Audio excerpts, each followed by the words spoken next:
तो हाँ भाई, सारा ने प्यार भरी राम राम। उम्मीद करूं सारा बढ़िया होगा, मस्त होगा, बिंदास होगा। तो आज का अपना प्यारा सा टॉपिक है जिसका नाम है किसान आंदोलन। टॉपिक को एकदम आराम से बढ़िया तरीके से समझेंगे। नोट्स की तुम टेंशन मत लेना, आराम से तुम्हें साथ साथ में नोट्स भी देखने को मिल जाएंगे। लेकिन इस टॉपिक को समझने की कोशिश करना भाई। किसान आंदोलन, सबसे पहले तो यही बात आती है कि सर किसानों ने आंदोलन क्यों किया था भाई। टॉपिक का नाम है किसान आंदोलन।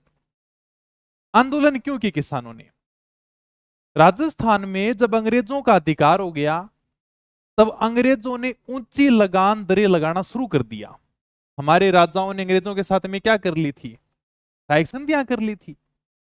अब अंग्रेजों का अधिकार था, अंग्रेजों ने मन मर्जी से कर लगाने शुरू किए। राजा महाराजाओं के जो भी खर्चे होते, सारे के सारे खर्चे किसानों के ऊपर लगा दिए जाते। ठिकानों में जो सामंत बैठते थे वो भी किसानों को परेशान करते। छोटा मोटा जो भी कर होता ना, सब कर किसानों को देने पड़ते थे। जैसे कर होता था जिसका नाम था खिचड़ी कर।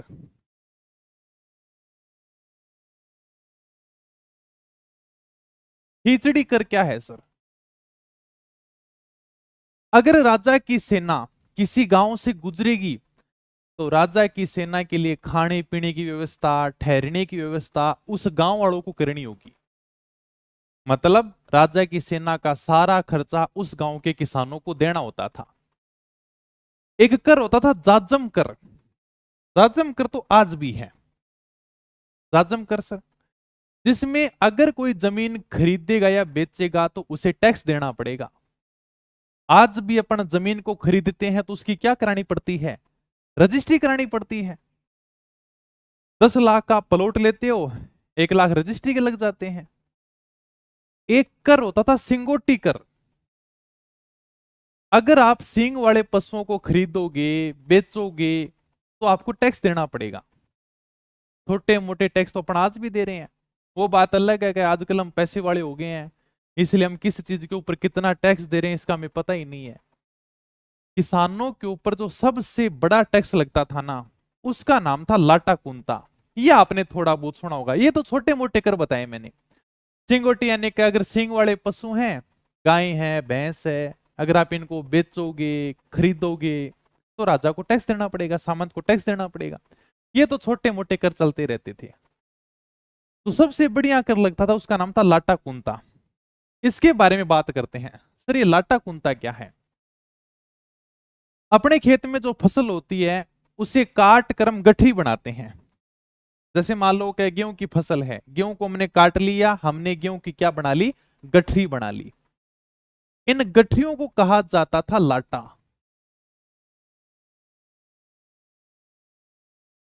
जैसे मान लो कि मैं किसान हूं और मैंने खेत में फसल को काट कर उसकी इस प्रकार से गठरी बना ली। अब राजा का एक व्यक्ति आएगा जिसे बोलते थे पटवारी। ये पटवारी वाला पद पहले भी राजा महाराजाओं के समय में हुआ करता था और आज भी है। इसलिए गांव में लोग आज भी पटवारी से ज्यादा डरते हैं। गांव के किसान जिला कलेक्टर को इतना बड़ा नहीं मानते जितना बड़ा वो पटवारी को मानते हैं।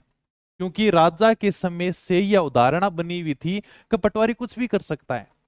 लोगों को लगता था यार कि पटवारी किसी की जमीन को किसी के नाम कर सकता है। और राजा महाराजाओं के समय पटवारी ऐसे काम कर भी देता था, इसलिए लोग ज्यादा डरते थे। अब तो लोग चलो पढ़े लिखे हैं, इसलिए पटवारी वाला डर कम हो गया। बाकी पहले गांव में लोग दो ही नौकरी जानते थे, एक तो पुलिस, दूसरी पटवारी। तीसरी नौकरी के बारे में जानते ही नहीं थे, क्योंकि काम इसी से पड़ता था। पटवारी का विरोध कर नहीं सकते थे, पुलिस आ जाती थी दबाने के लिए। पटवारी और पुलिस। राजा का पटवारी खेत में आता है और उसने लाटा को देखकर अनुमान लगाया। लाटा मतलब ये जो गठरी है ना, इसको देखकर उसने अनुमान लगाया कि आपके तो 100 क्विंटल अनाज हो जाएगा। मतलब आपके तो कितना अनाज हो जाएगा? 100 क्विंटल अनाज हो जाएगा भाई आपके खेत में। तो पटवारी ने अनुमान लगा दिया और पटवारी ने अपने रजिस्टर में लिख दिया भाई इस किसान के खेत में 100 क्विंटल अनाज होगा। फिर पटवारी ने कहा कि 60 क्विंटल है ना, आप राजा के पास में लेकर आ जाना। 100 क्विंटल अनाज होगा, 60 क्विंटल आप राजा के पास में पहुंचा देना और 40 क्विंटल आप रख लेना। मैं पटवारी जी को कहूंगा, पटवारी जी आप ये गठरियां देख लो, इन गठरियों को तोल लो, आप 60 क्विंटल की बात राजा को पहुंचाने की कह रहे हो, इनमें से तो पूरा 60 क्विंटल नहीं निकलेगा क्या? पटवारी ने कह दिया नहीं नहीं, 100 क्विंटल अनाज निकलेगा क्या? अब मुझे तो 60 क्विंटल राजा के पास में पहुंचाना है, तो निकले कि नहीं निकले? मैंने फसल को निकाला और अनाज निकला 50 क्विंटल। ये लो भाई, मुझे राजा के पास में कितना पहुंचाना है? सर राजा के पास में 60 क्विंटल पहुंचाना है। मेरे पास में कितना निकला? सर आपके पास में 50 क्विंटल निकला। मतलब मुझे 10 क्विंटल ऊपर और करके राजा के पास में पहुंचाना है। ये जो फसल के ऊपर अनुमान लगाया जाता था, इसे बोलते थे कुंता। गांव में आज भी अनुमान लगाने को कुंता ही बोलते हैं। जैसे गांव में एक महिला अपने पड़ोस से घी लेने के लिए आई, उसने पूछा कि आपके घी कितना रखा हुआ है क्या? तो महिला ने कह दिया कि ये बरनी है, देख लो, इसको तोल लो, सारा घी इसी में है क्या? महिला बरनी को देखकर दूर से कहती है, तोलने की क्या जरूरत है, मैं कूंत कर ही बता देती हूँ, इसमें 5 लीटर घी होगा क्या? कूंत कर ही बता देती हूँ, अनुमान से बता देती हूँ। मुझे लगता है ये 5 लीटर की बरनी होगी तो 5 लीटर घी आपके पास में होगा। तो ये कहानी होती थी। लाटा मतलब गठरी को बोलते थे, कुंता मतलब अनुमान लगाना। मैंने पूरी साल खेत में मेहनत की, सारी फसल राजा लेकर चला गया, मैंने 10 क्विंटल ऊपर से राजा को, सामंत को और फसल दी है। बताओ इस बात के ऊपर आपको गुस्सा आएगा कि नहीं आएगा? अगर इस प्रकार से कर लिए जाएंगे तो किसान विरोध करेंगे कि नहीं करेंगे? तो ये करवा करता था लाटा कुंता कर। ठीक है, ओके भाई। एक कर हुआ करता था जिसका नाम था बेगारी कर।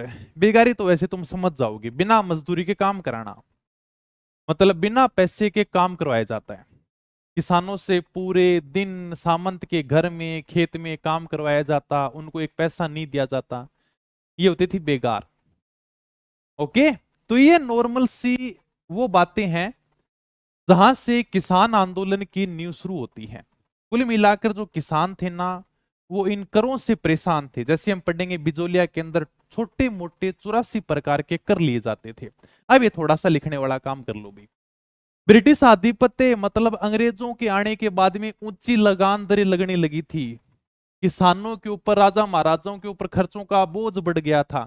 अब ये तो नहीं भी कि राजा खुद के घर से पैसा देगा, राजा कहेगा सामंत को भाई का पैसा लेकर आ, सामंत वो सारा का सारा खर्च किसानों के ऊपर डाल देगा, तो किसानों के ऊपर बोझ आ जाएगा। लाग बाग है, ऊंचे ऊंचे कर थे, लाटा कुंता मैंने समझा दिया, सामंतों के अत्याचार थे, इनसे जनता परेशान हो गई थी। अब जो अपन पहला किसान आंदोलन पढ़ रहे हैं उसका नाम है बिजोलिया किसान आंदोलन। बहुत इंपॉर्टेंट है, बहुत मोस्ट है, हर एग्जाम में यहां से क्वेश्चन पूछा जाता है। बिजोलिया किसान आंदोलन 1897 से 1941 ईस्वी तक शुरू होता है। सर ये बिजोलिया है कहां पर? सबसे पहले इसी की बात कर लेते हैं, यहां से नॉर्मल से क्वेश्चन आ जाते हैं। मेवाड़ में प्रथम श्रेणी के 16 ठिकाने हुआ करते थे। ये बात मैंने मेवाड़ के इतिहास में भी कई बार बताई है। उनमें एक ठिकाना हुआ करता था जिसका नाम था बिजोलिया। मेवाड़ में 16 ठिकाने थे, उनमें एक ठिकाना हुआ करता था बिजोलिया। बिजोलिया कहां पर है सर? भीलवाड़ा में है। बिजोलिया को उपरमाल भी बोलते हैं, क्योंकि यहां पर उपरमाल का पठार है। हमने राजस्थान के भूगोल में पढ़ा भी है, बेसरोडगढ़ चित्तौड़गढ़ से बिजोलिया तक उपरमाल का पठार फैला हुआ है। खानवा का युद्ध हमने पढ़ लिया भी मेवाड़ के इतिहास में। खानवा के युद्ध में महाराणा सांगा की सहायता करने के लिए जगनेर से एक व्यक्ति आता है जिसका नाम था अशोक परमार, और महाराणा सांगा ने खुश होकर बिजोलिया का ठिकाना अशोक परमार को सौंप दिया था। ये आप बिजोलिया की फोटो देख सकते हो, बिजोलिया के किले की, जहां पर बिजोलिया का जागीरदार बैठा करता था, बिजोलिया का सामंत बैठा करता था। तो ये बिजोलिया फोर्ट की फोटो है, ये अपने महाराणा सांगा है। तो खानवा के युद्ध में महाराणा सांगा की सहायता की थी जगनेर के अशोक परमार ने, और महाराणा सांगा ने खुश होकर बिजोलिया का ठिकाना किसको सौंप दिया था? अशोक परमार को सौंप दिया था। अब ये थोड़ी सी अपन नॉर्मल सी बातें कर लेते हैं। ये लिखा है मैंने, बिजोलिया का प्राचीन नाम विद्यावली भी मिलता है। मेवाड़ राज्य में प्रथम श्रेणी का ठिकाना हुआ करता था। मेवाड़ में 16 ठिकाने थे भाई, ठीक है। और बिजोलिया कहां पर है? वर्तमान में भीलवाड़ा के अंदर है। खानवा युद्ध में राणा सांगा की सहायता की थी जगनेर उत्तर प्रदेश के अशोक परमार ने। महाराणा सांगा खुश हुए, अशोक परमार को बिजोलिया दे दिया, बिजोलिया जिसे उपरमाल भी बोलते हैं। ये नॉर्मल सी प्रारंभिक बातें हैं, कुछ पूछना है तो बताओ आराम से, फिर मैं आगे चलता हूं भी। महाराणा सांगा ने बिजोलिया ठिकाना किसको दे दिया? अशोक परमार को दे दिया। इसलिए हम कहते हैं कि बिजोलिया ठिकाने के संस्थापक कौन है? अशोक परमार हैं। यह नॉर्मल सा एग्जाम में क्वेश्चन आया हुआ भी है। बिजोलिया ठिकाने के संस्थापक कौन है? अशोक परमार हैं। फिर ये क्वेश्चन पूछ लिया कि बिजोलिया में किस वंश का शासन था? तो सिंपल सी बात, अभी अशोक परमार है, इसको बिजोलिया का ठिकाना मिला है, तो कौन सा वंश है? सर परमार वंश है। तो बिजोलिया में परमार वंश का शासन था। यहां पर दाकड़ जाति के किसान रहते हैं। दाकड़ एक जाति है, ठीक है। तो बिजोलिया के आसपास में कौन सी जाति के किसान रहते हैं? दाकड़ जाति के किसान रहते हैं। 84 प्रकार के कर लिए जाते थे, छोटे मोटे करके यहां पर कितने कर लिए जाते थे? 84 प्रकार के कर लिए जाते। अब इतने ज्यादा कर लिए जाएंगे तो सीधी सी बात है कि किसान आंदोलन तो करेंगे क्या? तो बहुत शानदार ये बिजोलिया किसान आंदोलन है। और आरपीएससी का तो ये मानो कि किसान आंदोलन में फेवरेट है, हर दूसरे तीसरे एग्जाम में यहां से क्वेश्चन उठा लेती है। 84 प्रकार के कर मैंने बता दिया। लाटा कुंता, खड़ी फसल पर अनुमानित व फसल काटने के बाद में लिया जाने वाला कर, अनुमान लगाकर ये कर ले लेते थे। बेगारी कर, बिना मजदूरी के काम करवाना। बिजोलिया किसान आंदोलन 3 चरणों में पूरा होगा। ये चरण आपको देखो सीधे सीधे ध्यान रखने हैं। पहला चरण 1897 से 1915 है। एक किसान आंदोलन है, हमने इसको 3 चरणों में बांटा है। पहले चरण में स्थानीय नेता इसका नेतृत्व करेंगे। 1897 से लेकर 1915 तक बिजोलिया किसान आंदोलन का पहला चरण चलेगा, जिसमें जो स्थानीय लोग थे उन्होंने इस आंदोलन का नेतृत्व किया, जिसमें साधु सीताराम दास है, फतेहकरण चारण है, ब्रह्मदेव है, नाथूलाल है, प्रेमचंद जी भील है, नानजी ठाकरी पटेल है, रामजी लाल सुनार है। ये सारे के सारे वो व्यक्ति थे जो पहले चरण में है 1915 तक। फिर 1916 से लेकर 1922 तक चला था इसका दूसरा चरण, जिसमें विजय सिंह पथिक शामिल हो जाते हैं और नारायण पटेल। फिर आता तीसरा चरण 1923 से लेकर 1941 तक, उसमें माणिक्यलाल वर्मा, नारायण देवी वर्मा, रामनारायण चौधरी, अंजना देवी चौधरी, जमनालाल बजाज, रमा देवी, सारे के सारे शामिल होते हैं। बिल्कुल मैं कल इसकी पीडीएफ डला दूंगा भी, तो आपका जेएन का पेपर हुआ था वो आराम से मैं कल डला दूंगा, ठीक है। साथ में आपको प्रमाण भी दे दूंगा, टेंशन मत लेना, ब्रह्मास्त्र का प्रमाण दे दूंगा। आज मैंने टाइप करवा लिया, थोड़ा सा टाइम नहीं मिला, क्लास थी इसलिए मैं नहीं कर सका, तो कल करवा दूंगा मैं, ओके। एक भी पेपर तुम्हारा नहीं छोड़ेगा, टेंशन मत लो। चलो भी आ जाओ। तो ये थोड़ा सा ध्यान रखना, ये देखो सिंपल सा तुम्हें ध्यान रखना पड़ेगा। बिजोलिया किसान आंदोलन 3 चरणों में पूरा होता है। पहला चरण कब से लेकर कब तक था, इसमें कौन कौन से नेता शामिल थे, ये जो मैंने बताए हैं ना, ये सीधे सीधे तुम्हें ध्यान रखने पड़ेंगे। बाकी इनका वैसे कोई नसर, इनकी कोई ट्रिक बताओ, ये बताओ वो बताओ, अपन आराम से पूरे के पूरे आंदोलन को पढ़ेंगे। पहला चरण जिसमें स्थानीय लोगों के द्वारा नेतृत्व किया गया था, कोई बाहरी लोग नहीं था। फिर सर विजय सिंह पथिक, हाँ बाहरी लोग थे इसमें दूसरे चरण में, और ये तभी जाकर आंदोलन अपने चरम के ऊपर जाता है दूसरे चरण में। फिर तीसरा चरण है, आराम से प्रत्येक चरण की अपन बात करेंगे, क्योंकि सबसे इंपॉर्टेंट किसान आंदोलन में बिजोलिया किसान आंदोलन ही है। तो शुरुआत करें। सबसे पहले अपन क्या पढ़ेंगे? प्रथम चरण पढ़ेंगे 1897 से 1915 तक। यहां से बिजोलिया किसान आंदोलन की शुरुआत होती है। अब बताओ कुछ पूछना है तो आराम से पूछ सकते हो, फिर मैं चलूंगा भाई आगे। बिजोलिया किसान आंदोलन किस प्रकार से शुरू होगा उसकी अपन प्रारंभिक बातें करेंगे, क्योंकि अब हमें किसान आंदोलन को शुरू करना है। ये तो सबको पता है कि सर देखो बिजोलिया में 84 प्रकार के कर लिए जाते छोटे मोटे करके, और किसान है वो करों से परेशान थे। लेकिन आंदोलन की शुरुआत कैसे हुई? इस आंदोलन की शुरुआत होती है गिरधारीपुरा गांव से। बिजोलिया के अंदर एक गांव है जिसका नाम है गिरधारीपुरा गांव, और गिरधारीपुरा गांव में गंगाराम दाकड़ के पिता की मृत्यु हो जाती है। गिरधारीपुरा गांव है, और उस गिरधारीपुरा गांव में किसान रहता था जिसका नाम था गंगाराम जी दाकड़। दाकड़ जाति के किसान रहते थे भी, सीधी सी बात है। गंगाराम दाकड़ जी के पिता की मृत्यु होगी। अब आज भी हालांकि परंपरा तो गलत है, लेकिन फिर भी गांव में अपने को परंपरा देखने को मिल जाती है किसी व्यक्ति की मृत्यु हो जाती है बूढ़े आदमी की, तो हम क्या करते हैं, मृत्यु भोज करते हैं, जिसे हम क्या बोलते हैं, मोसर बोलते हैं।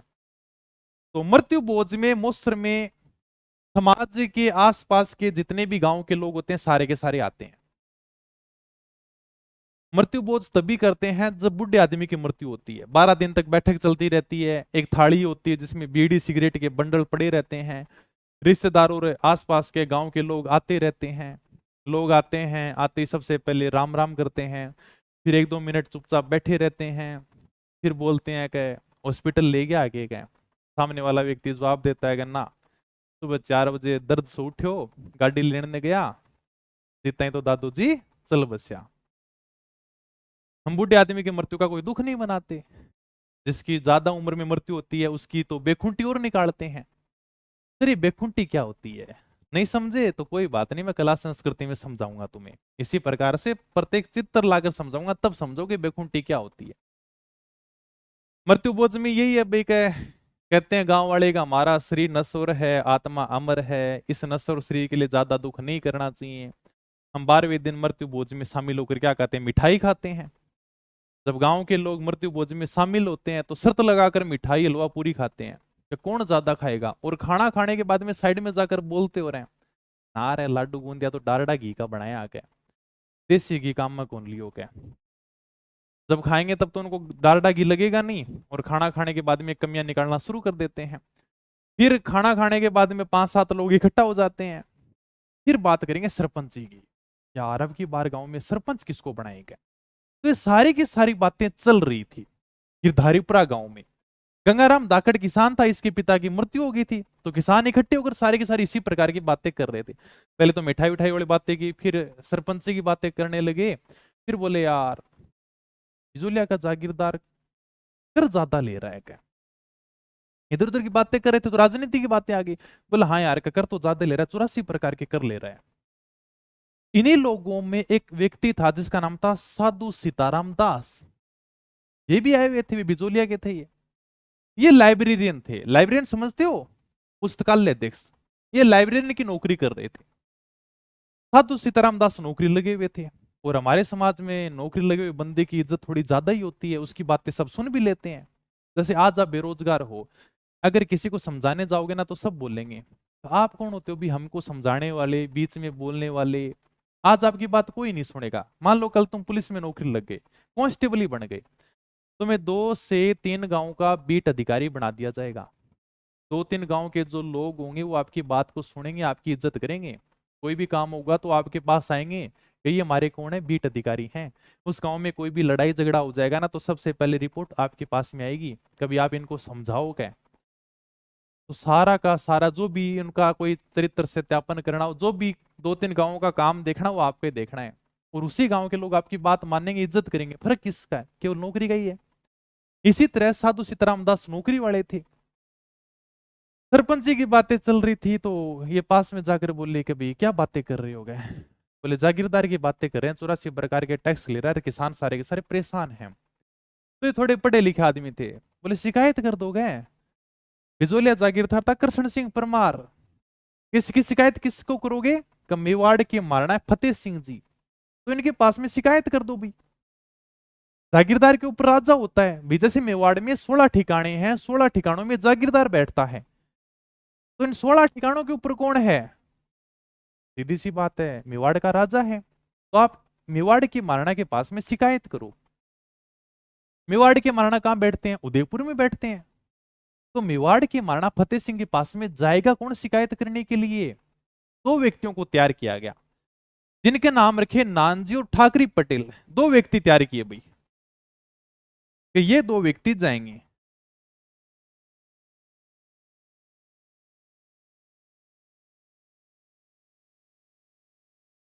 ये दोनों के दोनों जाएंगे मेवाड़ के महाराणा के पास में, और जाकर क्या करेंगे, शिकायत करेंगे। क्या शिकायत करेंगे, कि बिजोलिया का जागीरदार कृष्ण सिंह परमार हमसे ज्यादा पैसा लेता है, ज्यादा टैक्स लेता है। ठीक है भाई, दोनों के दोनों महाराणा फतेह सिंह के पास में जाते हैं और बिजोलिया जागीरदार की शिकायत कर देते हैं। महाराणा फतेह सिंह ने कहा कि चलो ठीक है, मैं शिकायत की जांच करवाता हूं। लेकिन इस जांच का बिजोलिया जागीरदार के ऊपर कोई असर नहीं हुआ।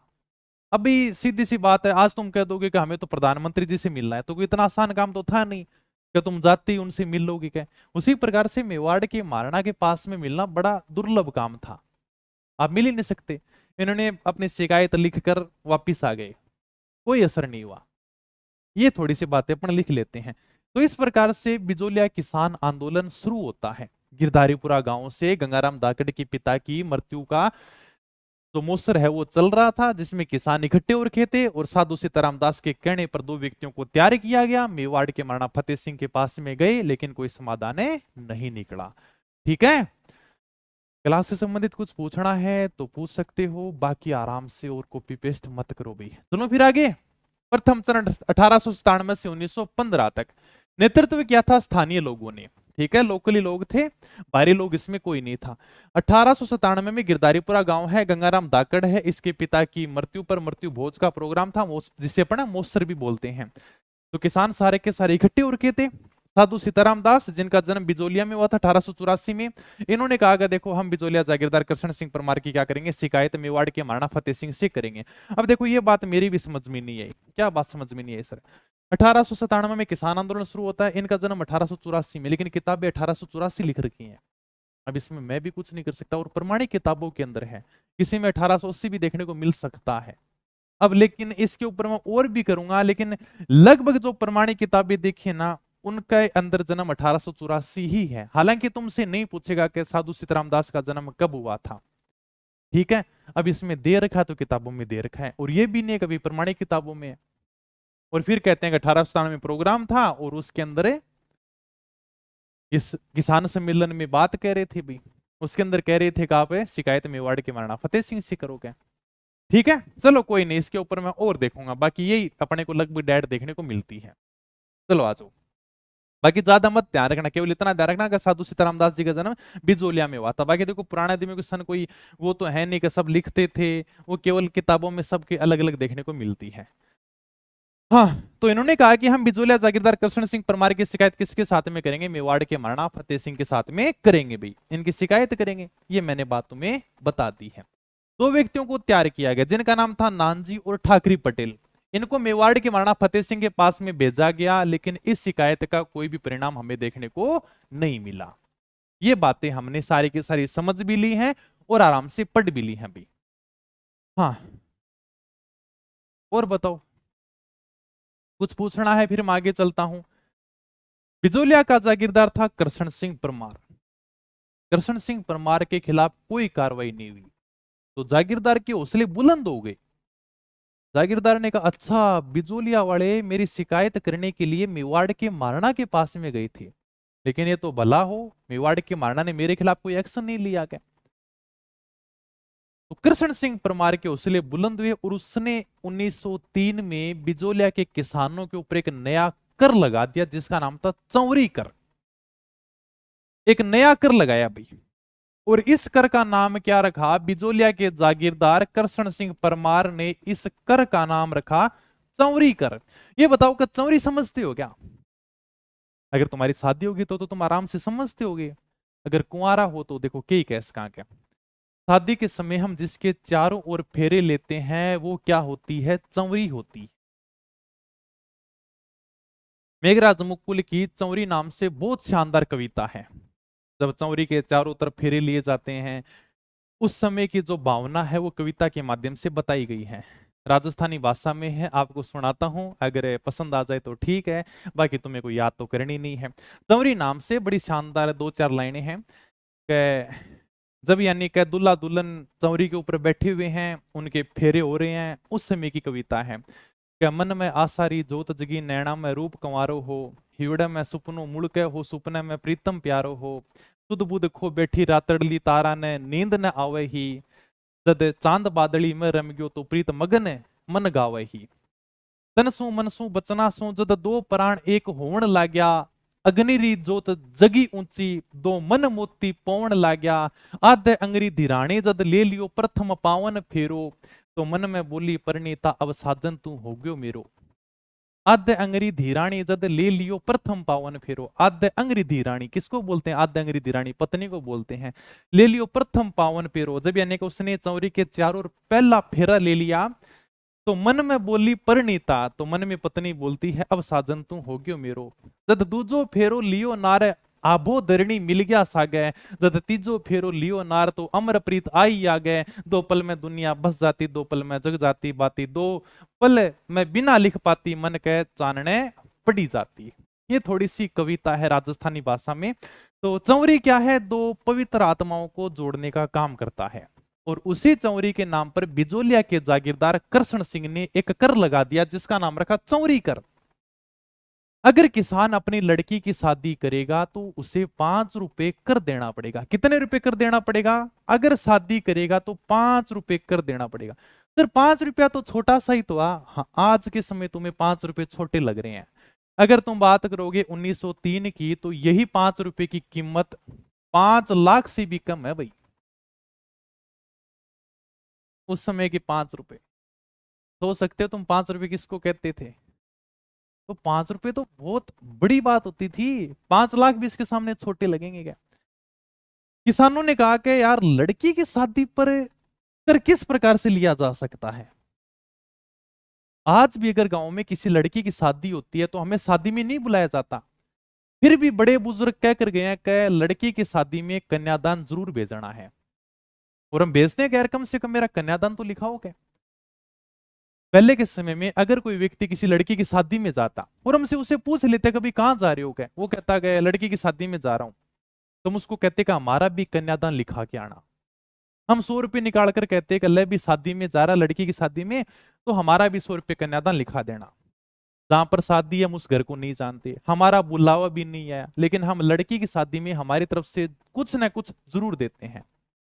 आज भी जैसे गांव में अगर दो पड़ोसियों के बीच में बोलचाल बंद है ना, कोई बात नहीं होती रहती है, बोलचाल बंद है, और किसी के घर में अगर लड़की की शादी है तो कन्यादान जरूर दिया जाता है। लड़ाई आपस में पड़ोसियों की है, बोलचाल बंद है तो रहने दो, लेकिन लड़की की शादी में कन्यादान जरूर पहुंचाना है, चाहे बुलावा आए चाहे नहीं आए। और ये बिजोलिया के जागीरदार हैं जो कह रहे हैं अगर लड़की की शादी करोगे तो मुझे 5 रुपए कर देना पड़ेगा। जागीरदार ने उल्टा सिस्टम शुरू कर दिया। किसानों ने कहा हम बिजोलिया में रहेंगे नहीं, क्या हम यहां पर खेती नहीं करेंगे। यार इस प्रकार से कोई लड़की की शादी पर कर कैसे ले सकता है। बिजोलिया के जो किसान थे वो बिजोलिया को छोड़कर जाने लगे, कले लेना कर किससे लेगा क्या।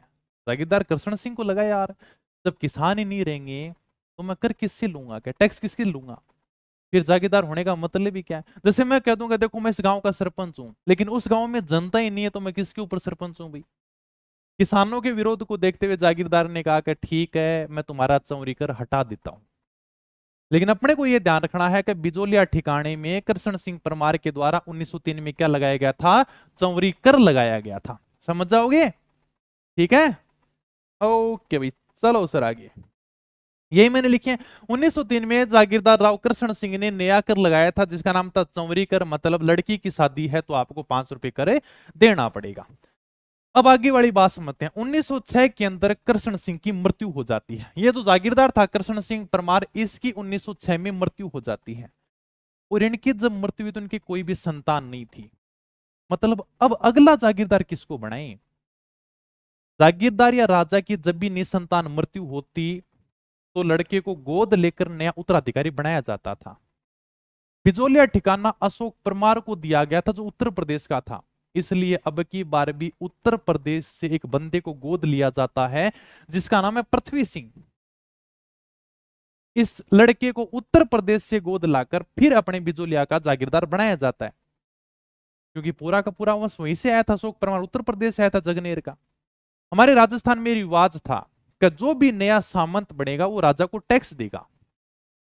इस टैक्स को बोलते थे तलवार बंधाई, तलवार बांधना, या अपने इसको बोलते उत्तराधिकारी कर। जैसे मान लो कोई भी नया उत्तराधिकारी बनेगा तो उसके कमर पर तलवार बांधी जाती थी और इस बात का राजा को टैक्स दिया जाता था। मतलब आप यानी कि बिजोलिया के अब उत्तराधिकारी हो, तो इसे क्या बोलते थे, उत्तराधिकारी कर बोलते या तलवार बंधाई कर बोलते। यह जो टैक्स होगा वो बिजोलिया का सामंत मेवाड़ के महाराणा को देगा। मतलब जनता का इस टैक्स से कोई लेना देना नहीं है। लेकिन 1906 में जब पृथ्वी सिंह जागीरदार बना तो इसने जागीरदार बनते ही कहा ये जो तलवार बंधाई वाला कर है ना ये बिजोलिया की जनता देगी। जनता ने कहा कि हमारा तो कोई लेना देना ही नहीं है, तलवार आपने बंधाई है तो टैक्स भी आप ही दोगे राजा को गए। लेकिन पृथ्वी सिंह नहीं माना और उसने ये कर किसके ऊपर लगा दिया, जनता के ऊपर लगा दिया। इस प्रकार से कुल छोटे मोटे 84 प्रकार के कर है वो बिजोलिया की जनता से लिए जाते थे। तो ये थोड़ा सा ध्यान रखना। 1906 में करशन सिंह की निसंतान मृत्यु हो जाती है। पृथ्वी सिंह को नया जागीरदार बनाया जाता है जिसने तलवार बंधाई, उत्तराधिकारी कर लगाया। ये कर ताजपोशी होने पर जनता से वसूला जाता था, मतलब अगला उत्तराधिकारी बन रहा है, ताज पहन रहा है, तो यह कर लिया जाता था। चलो फिर आगे में, ठीक है। और क्या है अब बताओ, कुछ पूछना है क्या? जय जोहार सर जी, गुड इवनिंग भी, राम राम सारा ने। 1914 के अंदर राव पृथ्वी सिंह की भी मृत्यु हो जाती है। 1914 में इनकी भी मृत्यु हो जाती है और इनका पुत्र था केसरी सिंह।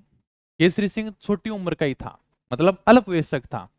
तो बिजोलिया का जो प्रशासन है ना वो मेवाड़ के महाराणा ने खुद के नियंत्रण में ले लिया था। तो ये भी थोड़ा सा ध्यान रखना, राजस्थान अध्ययन में थोड़ा सा दिया हुआ ये। ओके, आगे मैंने लिखा है 1914 में पृथ्वी सिंह की मृत्यु हो जाती है। तो इनका पुत्र था केसरी सिंह, ये अल्पवयस्क था, मतलब छोटी उम्र का था। तो बिजोलिया का जो भी प्रशासन था वो कोर्ट ऑफ वार्ड्स, मतलब मेवाड़ के महाराणा के पास में चला गया था, उनके नियंत्रण में चला गया था। पृथ्वी सिंह की मृत्यु 1914 में होगी। अब बिजोलिया कौन चलाई? तो थोड़े दिन के लिए जो बिजोलिया का प्रशासन था वो मेवाड़ के महाराणा ने खुद के नियंत्रण में ले लिया था, जिसको बोलते थे कोर्ट ऑफ वार्ड्स। अब अपन बात करते हैं दूसरे चरण की भी। यहां तक बिजोलिया किसान आंदोलन इतने स्तर के ऊपर नहीं गया। क्यों? क्योंकि यहां पर स्थानीय लोगों ने नेतृत्व किया था। छोटे मोटे कर लगा दे तो किसानों ने विरोध कर दिया था, जैसे चंवरी कर लगाया था, फिर तलवार बंधाई कर लगाया था। यहां पर केवल स्थानीय लोग ही घूम रहे थे आपस में। अब आता द्वितीय चरण 1916 से लेकर 1922 तक। दूसरे चरण में एक दबंग बंदे की एंट्री होती है जिसका नाम था विजय सिंह पथिक। इनके बारे में हम क्रांतिकारियों में और ज्यादा विस्तार से पढ़ेंगे। विजय सिंह पथिक का मूल नाम था भूप सिंह गुर्जर। ये कहां के रहने वाले थे? उत्तर प्रदेश के रहने वाले थे भाई, और अंग्रेजों के विद्रोही थे। अंग्रेजों ने इनको पकड़ा, अजमेर के टाटगढ़ दुर्ग में ले जाकर बंद कर दिया। अंग्रेजों के विद्रोही थे इसलिए पकड़कर बंद कर दिया। ये जेल से भागकर चित्तौड़ के ओछड़ी गांव में आकर रहने लगे। जेल में इनकी दाढ़ी बढ़ गई थी, हुलिया थोड़ा सा चेंज हो गया था। भूप सिंह गुर्जर से खुद का नाम क्या कर लिया? विजय सिंह पथिक कर लिया, और आराम से वहीं पर चित्तौड़ के ओछड़ी गांव में रहने लगे। 1914 में विजय सिंह पथिक हरिभाई किंकर के साथ में मिलकर एक सभा की स्थापना करते हैं जिसका नाम है विद्या प्रचारिणी सभा, और खुद अध्यापक बन जाते हैं मेरी तरह। मतलब अब ये बच्चों को पढ़ाने वाला काम करने लगे। क्रांतिकारी थे, अंग्रेजों ने पकड़ा, टाटगढ़ दुर्ग में बंद किया, भाई साहब जेल तोड़कर भाग गए, ओछड़ी गांव में आकर रहने लगे, दाढ़ी वाड़ी बढ़ गई, नाम चेंज कर लिया, अब अध्यापक बन गए, मतलब पढ़ाने का काम करने लगे। ये बात पता चली बिजोलिया के साधु सीताराम दास को। इनको पता चला कि विजय सिंह पथिक आजकल ओछड़ी गांव में स्कूल चला रहे हैं। तो ये इनके पास से में गए साधु सीताराम दास से, और जाकर बोला गया मां साहब बेसना बदला, भस्म लगाया। मतलब भस्म लगाने से शरीर का बेस नहीं बदलता। आपने दाढ़ी बढ़ा ली, नाम बदल लिया, पढ़ाने का काम शुरू कर दिया, लेकिन असली काम तो आपका क्रांतिकारी वाला ही है। आप तो क्रांतिकारी गतिविधियों में शामिल हो जाओगे। पथिक जी बोले यार कहाँ क्रांतिकारी गतिविधियां, अंग्रेज काम करने नहीं देते, कौन सा काम करूं अब? क्या बोले हमारी बिजोलिया में किसानों का नेतृत्व करो ताकि किसानों को सही दिशा मिल सके। क्या इस तरह साधु सीताराम दास के कहने पर विजय सिंह पथिक बिजोलिया किसान आंदोलन से जुड़ जाते हैं, और इन्होंने किसानों में जागृति लाने के लिए मित्र मंडल की स्थापना की थी ताकि किसानों में जागृति आए, किसान एक मित्र की तरह रहे। तो अब यानी कि दूसरे चरण में एक दबंग बंदे की एंट्री हो रही जिसका नाम क्या है? विजय सिंह पथिक है भाई। ये विद्या प्रचारिणी सभा आप देख भी सकते हो, ठीक है। तो 1914 में हरिभाई किंकर के साथ में मिलकर विजय सिंह पथिक ने ओछड़ी गांव चित्तौड़गढ़ में है वहां पर विद्या प्रचारिणी सभा की स्थापना की। इस सभा के 1916 में चित्तौड़गढ़ सम्मेलन में साधु सीताराम दास के कहने पर विजय सिंह पथिक बिजोलिया किसान आंदोलन से जुड़ गए थे। सारी की सारी बातें मैंने बता दी। साधु सीताराम दास के कहने पर ये बिजोलिया किसान आंदोलन से जुड़ जाते हैं। 1916 में साधु सीताराम दास ने किसान पंच बोर्ड की स्थापना की थी, ये साधु सीताराम दास ने की थी, और बिजोलिया के किसानों के जन जागृति के लिए उन्होंने मित्र मंडल की स्थापना की थी भी, ठीक है। ये थोड़ी सी साधु सीतारामदास ने स्थापना की, थोड़ा सा ध्यान रखना, ये सीधे से हैं भाई। ओके सर, अब बात कर लेते हैं विजय सिंह पथिक के उपरमाल पंच बोर्ड की, बहुत इंपॉर्टेंट है, पता नहीं कितनी बार एग्जाम में पूछा गया है। विजय सिंह देखो बड़ा नेता था, बड़ा क्रांतिकारी था। पथिक को पता था कि अगर बिजोलिया के किसानों को संगठित करना है तो हमें कोई ना कोई संगठन बनाना पड़ेगा, तभी आंदोलन सफल होगा। क्या आंदोलन को सफल बनाने के लिए किसानों की एकता बड़ी जरूरी है। सभी किसानों को एक करना होगा ताकि वे जागीरदार को टैक्स ना दें। तो किसानों को एक करने के लिए कौन सा संगठन बनाए? विजय सिंह पथिक ने बिजोलिया के उपरमाल क्षेत्र के नाम पर ही एक संगठन बना दिया। बिजोलिया को क्या कहते हैं? उपरमाल कहते हैं। और इन्होंने किसानों का संगठन बनाया जिसमें कुल इन्होंने 5 पंच रखे और उसका नाम रखा उपरमाल पंच बोर्ड। इसका एक अध्यक्ष भी होगा जिसे सरपंच बोलेंगे भाई। और इसका जो अध्यक्ष है सरपंच, वो किसको बनाया गया था? मन्ना पटेल को बनाया गया था। स्थापना कब की भी? हरियाली अमावस्या के दिन की। सावन का महीना है, हरा भरा रहता है, तो सावन की अमावस्या को अपन क्या बनाते हैं? हरियाली अमावस्या बनाते हैं। तो हरियाली अमावस्या के दिन बैरीसाल गांव में विजय सिंह पथिक ने उपरमाल पंच बोर्ड की स्थापना की। कई बार एग्जाम में पूछा गया है, थोड़ा सा ध्यान रखना भी, हर दूसरे तीसरे एग्जाम में रिपीट होता रहता है। उपरमाल पंच बोर्ड जिसे किसान पंचायत भी बोलते हैं, इसकी स्थापना 1917 के अंदर की गई थी। स्थापना विजय सिंह पथिक ने की थी, बैरीसाल गांव में की थी। कब की थी सर? हरियाली अमावस्या के दिन की थी। बैरीसाल गांव है, ध्यान रखना। हरियाली अमावस्या ध्यान रखना। स्थापना किसने की थी? विजय सिंह पथिक ने की थी। बिजोलिया के क्षेत्र को ही उपरमाल का क्षेत्र बोला जाता है, ये उपरमाल रहा भाई। यहां पर विजय सिंह पथिक के द्वारा हरियाली अमावस्या के दिन बैरीसाल गांव में उपरमाल पंच बोर्ड की स्थापना की गई, जिसमें 5 पंच बनाए गए। तो 5 पंचों का कोई न कोई अध्यक्ष होगा, सरपंच होगा। उसका सरपंच बनाया गया था मन्ना पटेल को। उद्देश्य क्या था? किसानों को एक करना, ताकि किसान बिजोलिया के जागीरदार को कर नहीं दें, टैक्स नहीं दें भाई, इसलिए इनको एक करना था। समझ में आई थोड़ी सी बातें? कुछ पूछना है? कोर्स लेने का क्या मतलब? आप यूट्यूब पर बैठा रहे, तुम भी पढ़ लो यार, क्या फर्क पड़ता है? हैं? कोई बात नहीं समझ में आ रही हो तो बताओ तुम आराम से।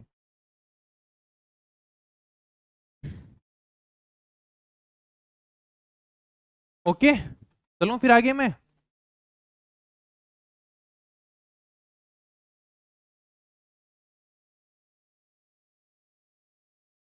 तो जब विजय सिंह पथिक ने इस प्रकार से किसानों का संगठन बनाना शुरू कर दिया ना, तो मेवाड़ सरकार ने कहा कि हम एक आयोग बना रहे हैं। आयोग क्या करेगा? किसानों की शिकायतों की सुनवाई करेगा। मेवाड़ सरकार थोड़ी सी जागी, उनको पता चला कि पथिक जी आ चुके हैं, बड़े नेता हैं, किसानों को एकजुट करने का काम कर रहे हैं, इसलिए हम एक आयोग बना देते हैं। और आयोग के अंदर किसानों की जो भी समस्या होगी वो हमारे पास में लेकर आ जाएंगे और हम उनकी समस्याओं का क्या करेंगे? समाधान करेंगे। जो भी उनके कर हैं, टैक्स, उनको हम क्या कर देंगे? माफ कर देंगे। तो मेवाड़ सरकार ने बिंदुलाल भट्टाचार्य आयोग का गठन किया, जो बिजोलिया के किसानों की शिकायतों की सुनवाई करने के लिए बिजोली आया। तो बिंदुलाल भट्टाचार्य आयोग का गठन कब किया गया था? 1919 के अंदर किया गया था। मेवाड़ सरकार ने बिंदुलाल भट्टाचार्य आयोग का गठन किया। ये थे मांडलगढ़ के हाकिम। इसमें ठाकुर अमर सिंह थे बिजोलिया के, और अफजल अली थे, ये न्यायाधीश वाला काम करते थे। मतलब बिंदुलाल भट्टाचार्य आयोग में कुल 3 सदस्य आते हैं, जिसमें बिंदुलाल भट्टाचार्य थे, मांडलगढ़ के हाकिम थे, ठाकुर अमर सिंह थे, बिजोलिया के थे, और अफजल अली थे। बिंदुलाल भट्टाचार्य कौन है? इसके अध्यक्ष थे भी, इसलिए बिंदुलाल भट्टाचार्य आयोग था। ठाकुर अमर सिंह थे बिजोलिया के, और अफजल अली थे न्यायाधीश। कुल 3 सदस्य आते हैं बिंदुलाल भट्टाचार्य आयोग में। इस आयोग को किसानों की शिकायतों की सुनवाई करने के लिए बिजोलिया भेजा गया। मेवाड़ सरकार ने कहा कि आप जाइए बिजोलिया में और किसानों की जो भी समस्या उनका समाधान करिए। ठीक है, आयोग बिजोलिया में आता है और किसानों को कहता है कि बताओ भी तुम्हारी क्या क्या समस्या है। किसानों ने कहा कि देखो, जो जागीरदार है वो हमसे बहुत ज्यादा कर ले रहा है, हमें परेशान कर रखा है, तो हमारे कर है वो कम किए रहने चाहिए। क्या आयोग ने कहा यार बात तो आपकी सही है। क्या बिंदुलाल भट्टाचार्य आयोग ने ये बात जाकर मेवाड़ सरकार को कही कि वास्तव में बिजोलिया के जो किसान है वो परेशान है, तो आप उनके करों को कम कर दीजिए। लेकिन मेवाड़ सरकार ने कोई ध्यान नहीं दिया। मेवाड़ सरकार ने कहा हम दूसरा जांच आयोग भेजेंगे। दूसरा जांच आयोग जाएगा, उसके बाद में हम कार्रवाई करेंगे। तो 1921 में मेवाड़ के महाराणा फतेह सिंह ने दूसरे जांच आयोग का गठन कर दिया, जिसमें इन्होंने मेहता तखत सिंह को रखा, रमाकांत मालवीय ठाकुर को रखा और राज सिंह बेदला को नियुक्त किया। तो आयोग बिजोलिया किसानों की शिकायतों हेतु आ चुके थे। इन्होंने अपनी रिपोर्ट मेवाड़ महाराणा को दी। बिजोलिया के किसान सही आंदोलन कर रहे हैं, उनके करों को कम करना चाहिए, लेकिन फिर भी कोई कार्रवाई नहीं होती। ठीक है, ये थोड़ी सी बातें देख लो भी। तो आते हैं, किसानों की शिकायतों को सही बताते हैं, लेकिन आगे कोई भी कार्रवाई नहीं होती, हमने देख लिया। 1921 में महाराणा फतेह सिंह दूसरा जांच आयोग भेज देते हैं, वही वापस 3 सदस्य। इसमें मेहता तखत सिंह, रमाकांत मालवीय और ठाकुर राज सिंह बेदला को नियुक्त किया गया। फिर भी कोई कार्रवाई नहीं हुई। पथिक को पता चला यार के आयोग भी आ चुके हैं, किसानों की समस्या भी मेवाड़ सरकार तक पहुंच चुकी है, लेकिन कोई कार्रवाई नहीं हुई। विजय सिंह पथिक ने कहा कि अब मैं आंदोलन की खबरें प्रकाशित करने के लिए अखबारों का सहारा लेना शुरू करूंगा, क्योंकि पहले व्हाट्सएप तो होता नहीं था कि मैसेज को सबके पास में भेज दिया जाए। पहले खबरों को प्रकाशित करने का साधन अखबार ही होते थे, भी न्यूज़पेपर ही होते थे। तो विजय सिंह पथिक ने बिजोलिया किसान आंदोलन की खबरें अखबारों से निकालना शुरू कर दी। कानपुर से एक अखबार निकलता था जिसका नाम था प्रताप, यह आपके सामने है। एक कानपुर से अखबार निकलता था जिसका नाम था प्रताप। कौन निकालते थे? गणेश शंकर विद्यार्थी निकालते थे, जो उत्तर प्रदेश के थे। इसमें क्रांतिकारी बातें रखी जाती थी। प्रताप था, कानपुर से निकलने वाला अखबार था। विजय सिंह पथिक ने इस अखबार में बिजोलिया किसान आंदोलन की खबरें प्रकाशित कराई। विजय सिंह पथिक गणेश शंकर विद्यार्थी के पास में गए और कहा कि आप भी यूपी के, मैं भी यूपी का, आप मेवाड़ की महाराणा प्रताप के नाम पर अखबार निकाल रहे हो, प्रताप तो कम से कम मेवाड़ के लिए कुछ कर दोगे? बोला क्या करूं क्या? बोला हमारा एक आंदोलन चल रहा है, बिजोलिया किसान आंदोलन, और वहां पर जो किसान है वो करों से, टैक्स से परेशान है, तो आप उनके लिए थोड़ी सी अच्छी खबरें इसमें प्रकाशित कर दोगे। तो गणेश शंकर विद्यार्थी ने विजय सिंह पथिक के कहने पर प्रताप नामक अखबार में बिजोलिया किसान आंदोलन की खबरें प्रकाशित की। ठीक है, ये थोड़ा सा ध्यान रखना भी, ये लिख रखा है मैंने। विजय सिंह पथिक ने आंदोलन से संबंधित खबरें कानपुर से निकलने वाले अखबार प्रताप, जिसका संपादक कौन था? गणेश शंकर विद्यार्थी था, इसमें छपवाई थी। गणेश शंकर विद्यार्थी का जन्म कहां पर हुआ था? प्रयागराज उत्तर प्रदेश में हुआ था, थोड़ा सा ध्यान रखना भाई। ओके भाई, ये राजस्थान के नहीं थे, उत्तर प्रदेश के थे। इसके अलावा प्रयाग से अभ्युदय अखबार निकलता था, कलकत्ता का भारत मित्र अखबार निकलता था, ये आप देख लो, भारत मित्र अखबार है कलकत्ता का। ठीक है, लोकमान्य बाल गंगाधर तिलक का मराठा समाचार पत्र निकलता था, ये आपका लोकमान्य बाल गंगाधर तिलक का मराठा समाचार पत्र रहा। इन समाचार पत्रों के अंदर भी बिजोलिया किसान आंदोलन की खबरों का नियमित रूप से प्रकाशन हुआ था। इन्होंने भी बिजोलिया किसान आंदोलन की खबरों को छापा था भी, ये भी थोड़े से ध्यान रखना। ओके, ये भी आपके आरएस के अंदर क्वेश्चन पूछ लिया गया था। चलो आगे। ठीक है, विजय सिंह पथिक फिर जानते थे कि अगर बिजोलिया किसान आंदोलन को हमें और सफल बनाना है तो इसका प्रचार हमें बड़े स्तर के ऊपर करना पड़ेगा, क्योंकि जो सारा का सारा संघर्ष है वो कौन कर रहा है? विजय सिंह पथिक कर रहा है। पहले तो अखबारों के अंदर खबर छापी गई किसान आंदोलन की, उसके बाद में बोले यार का इसको और भी बड़े स्तर पर लेकर जाते हैं। बड़ा स्तर कैसे? राष्ट्रीय स्तर के ऊपर लेकर जाएंगे, पूरे भारत में इसकी बात फैलाएंगे।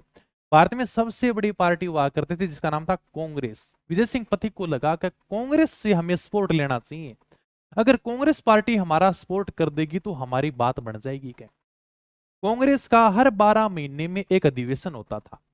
1919 में कांग्रेस का अधिवेशन अमृतसर में हो रहा था भाई, ये उस समय क्या फोटो भी देख लो, ये 1919 के अंदर कांग्रेस का अमृतसर में क्या हो रहा था? अधिवेशन हो रहा था। विजय सिंह पथिक को पता चल गया कब की बार जो कांग्रेस का अधिवेशन है वो कहां पर है? अमृतसर के अंदर है।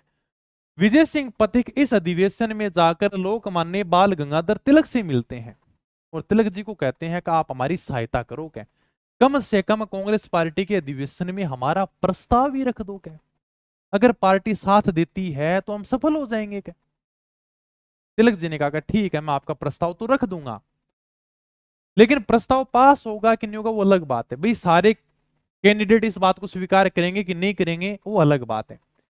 तो 1919 में कांग्रेस के अधिवेशन में जो बिजोलिया किसान आंदोलन का प्रस्ताव लोकमान्य बाल गंगाधर तिलक के द्वारा रखा गया। तिलक ने प्रस्ताव रखा कि देखो राजस्थान के बिजोलिया में एक किसान आंदोलन चल रहा है और विजय सिंह जी पथिक हमसे सहायता लेने के लिए आए हैं कि हमें इनकी मदद करनी चाहिए। मैं इस प्रस्ताव को रखता हूं, हमें बताओ कि बिजोलिया किसान आंदोलन का समर्थन करना चाहिए कि नहीं करना चाहिए। तभी महात्मा गांधी खड़े होते हैं और कहते हैं कि नहीं, कांग्रेस अंग्रेजों के खिलाफ लड़ने वाली पार्टी है, राजाओं के खिलाफ लड़ने वाली पार्टी नहीं है। हम राजाओं के खिलाफ कोई आंदोलन नहीं करेंगे, हमारा आंदोलन अंग्रेजों के खिलाफ रहेगा। हमारा मकसद है कि अंग्रेजों को भारत से बाहर निकालना। राजा तो भारत की हैं, इसलिए हमारा इनके साथ में कोई विरोध नहीं है। तो इस तरह दिसंबर 1919 में अमृतसर के कांग्रेस अधिवेशन में तिलक जी ने बिजोलिया किसान आंदोलन के समर्थन में प्रस्ताव रखा था, लेकिन प्रस्ताव गिर गया था क्योंकि कोई सपोर्ट नहीं मिला। ठीक है भाई, ये अपने को थोड़ा सा ध्यान रखना है। लोकमान्य बाल गंगाधर तिलक ने 1919 में प्रस्ताव रखा था भाई कांग्रेस के अमृतसर अधिवेशन में। अगले साल 1920 में कांग्रेस का अधिवेशन हो रहा था नागपुर में, लेकिन इस अधिवेशन से पहले लोकमान्य बाल गंगाधर तिलक की मृत्यु हो जाती है। पथिक जी को पता चला यार अब की बार अपना सपोर्ट कौन करेगा, क्योंकि बापू ने तो पिछली बार ही मना कर दिया था, कहे नहीं हम तो सपोर्ट नहीं करेंगे। क्या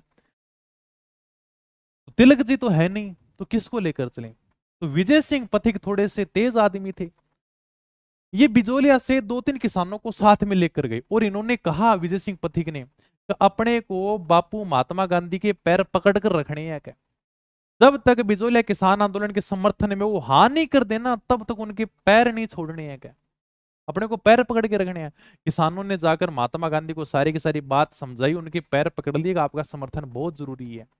तब जाकर बापू थोड़ा सा पिंगलते और कहते हैं कि ठीक है 1920 के नागपुर अधिवेशन में मैं बिजोलिया किसान आंदोलन को समर्थन देता हूं। और ये बात एग्जाम में आ गई। महात्मा गांधी ने बिजोलिया किसान आंदोलन को समर्थन किस अधिवेशन में दिया था? 1920 के नागपुर अधिवेशन में। 1919 के अमृतसर कांग्रेस अधिवेशन में लोकमान्य बाल गंगाधर तिलक ने प्रस्ताव रखा था, लेकिन प्रस्ताव गिर गया था। 1920 में महात्मा गांधी नागपुर अधिवेशन में हाँ भरते हैं कि चलो भाई मैं इसको स्वीकार करता हूं, मैं समर्थन देता हूं, मैं खुद नहीं जाऊंगा लेकिन मेरा कोई ना कोई सचिव भेजूंगा क्योंकि मैं तो जा नहीं सकता भाई। पथिक जी ने बिजोलिया किसान आंदोलन को राष्ट्रीय स्तर पर लाने के लिए महात्मा गांधी से बंबई के अंदर जाकर मुलाकात की थी। अभी एग्जाम में सवाल आया था, आरपीसी ने पूछा था कौन सा कथन सही है नहीं है, उसमें सवाल आया था विजय सिंह पथिक ने महात्मा गांधी से कहां पर मुलाकात की थी, उसमें ऑप्शन दे रखा था वर्धा, वर्धा में जाकर मुलाकात की थी। नहीं भाई साहब, वर्धा में मुलाकात नहीं की थी। महात्मा गांधी से जाकर ये मुलाकात करते हैं बंबई में, और महात्मा गांधी जी कहते हैं ठीक है रे मैं तो खुद नहीं जाऊंगा लेकिन मेरा सचिव है महादेव भाई, इसको मैं जांच के लिए बिजोलिया भेजता हूं। 1919 में अमृतसर कांग्रेस अधिवेशन में लोकमान्य बाल गंगाधर तिलक ने बिजोलिया किसान आंदोलन संबंधी प्रस्ताव रखा और 1920 में नागपुर अधिवेशन में बिजोलिया किसान आंदोलन को महात्मा गांधी के द्वारा समर्थन दिया गया। ये बात ध्यान रखना, एग्जाम में पूछा गया है भाई। ओके, अब जब महात्मा गांधी ने समर्थन दे दिया, ये बात अंग्रेजों को पता चल गई भी। अब बिजोलिया किसान आंदोलन राष्ट्रीय स्तर के ऊपर आ गया था। अंग्रेजों को ये बात पता चली। राजस्थान में एजीजी हुआ करता था जिसका नाम था रॉबर्ट हॉलैंड। राजस्थान का एजीजी हुआ करता था। रॉबर्ट हॉलैंड ने मेवाड़ के पॉलिटिकल एजेंट विकिंस को कहा कि विकिंस तुम्हारे मेवाड़ में क्या हो रहा है, बिजोलिया में किसान आंदोलन कर रहे हैं, महात्मा गांधी ने इनको सपोर्ट कर दिया इसलिए थोड़ा आंदोलन के ऊपर ध्यान दो भाई। रॉबर्ट ओलैंड की अध्यक्षता में जून 1922 में ठिकानेदार तथा किसानों के बीच में क्या होता है, समझौता होता है और तब जाकर 35 कर माफ किए जाते हैं। ठीक है, ये थोड़ा सा ध्यान रखना। जब महात्मा गांधी ने बिजोलिया किसान आंदोलन को सपोर्ट कर दिया तो अंग्रेज तो ध्यान रखते थे कि भाई गांधी जी आजकल क्या कर रहे हैं क्या नहीं कर रहे, क्योंकि उनके पीछे तो पूरा देश चलता था। तो जब महात्मा गांधी ने सपोर्ट किया ना, तब राजस्थान के एजीजी को पता चला, रॉबर्ट ओलैंड को, वो भागे भागे कहां पर आए, मेवाड़ में आए और फटाफट अध्यक्षता की, समझौता कराया। किस किस के बीच में, ठिकानेदार तो किसानों के बीच में। जून 1922 में समझौता होता है, 35 कर है वो समाप्त कर दिए जाते हैं। किसान बहुत खुश हुए, वाह यार 35 कर माफ कर दिए गए। क्या 35 कर बहुत ज्यादा होते हैं। उन्होंने बिजोलिया में नारे लगाने शुरू कर दिए, किसान एकता जिंदाबाद, विजय सिंह पथिक जिंदाबाद। बिजोलिया जागीरदार को यह बात पसंद नहीं आई, उसने थोड़े दिन बाद इस समझौते का उल्लंघन कर दिया। अच्छा मेरे घर के सामने खड़े होकर नारे और लगाते हो।